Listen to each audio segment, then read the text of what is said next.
আসসালামু আলাইকুম। আপনারা সবাই কেমন আছেন? আশা করি আপনারা সবাই ভালো আছেন।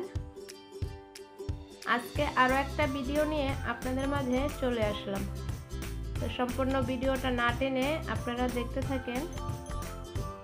তো এখানে দেখতেই পাচ্ছেন আজকে আমরা তালের পিঠা বানাবো, যার কারণে এখন আমরা সব কিছু রেডি করছি। তো এখন তালের পিঠা বানানো হবে।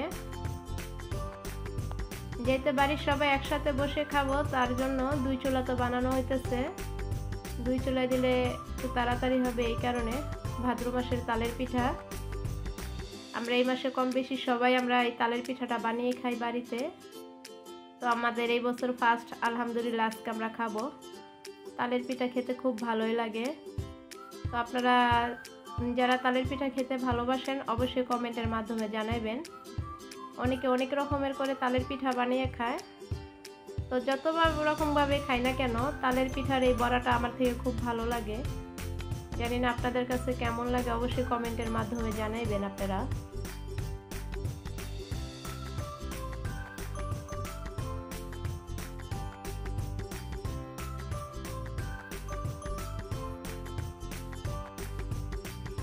তো এখানে দেখতেই পাচ্ছেন দুই খোলাতে দিয়ে তারপরে খুব তাড়াতাড়ি করে ভেজে নেওয়া হইতেছে পিঠাগুলো, কারণ সবাই যেহেতু একসাথে খাবে, মানে সবার তো আর যেমন সইতেছে না, পাগল হয়ে গেছে পিঠা দেখে। খাদিজা তো আরও আগে পাগল হয়ে গেছে তালের পিঠা খাবে বলে। ছোট মানুষ কিন্তু বানানোর পরে আর খেতে পারে না, দেখেই ওদের অনেক ভালো লাগে, যে কোনো জিনিসই হোক। তো দেখতেই পাচ্ছেন কালারটা কি সুন্দর আসছে এখানে।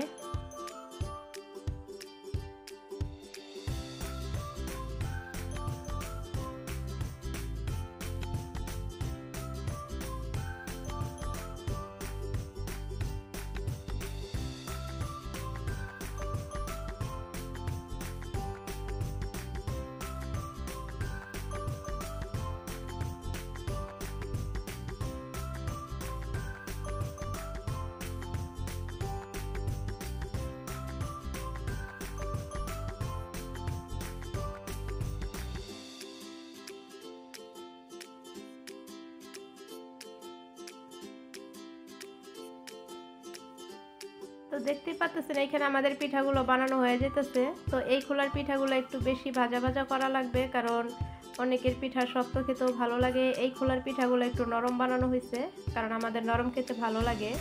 আর এই খোলার ভিতরে যেটা আছে ওইগুলো আবার একটু শক্ত বানাইতে হবে, কারণ এখানে গ্রুপ দুইটা আছে, কারো শক্ত ভালো লাগে, কারো নরম খেতে ভালো লাগে। যার কারণে শক্ত নরম দুটোটাই বানানো হয়েছে। মুচমুচা হলে একটু ভালো লাগে। এই পিঠাগুলো একদম মুচমুচা হয়েছে। তো দেখতেই পারলেন পিঠার কালারটাও কি সুন্দর, মাশাআল্লাহ, আলহামদুলিল্লাহ। তো আমার এই ছোট্ট ভিডিওটা আপনাদের কেমন লাগছে অবশ্যই কমেন্টের মাধ্যমে জানাবেন। জানা অজানা যদি কোনো ভুল হয় ক্ষমার দৃষ্টিতে দেখবেন। আর যারা আমার চ্যানেলে নতুন আসবেন অবশ্যই আমার চ্যানেলটা সাবস্ক্রাইবার করে আমার সাথেই থাকবেন। তো আপনারা সবাই ভালো থাকবেন, সুস্থ থাকবেন। আল্লাহ হাফেজ।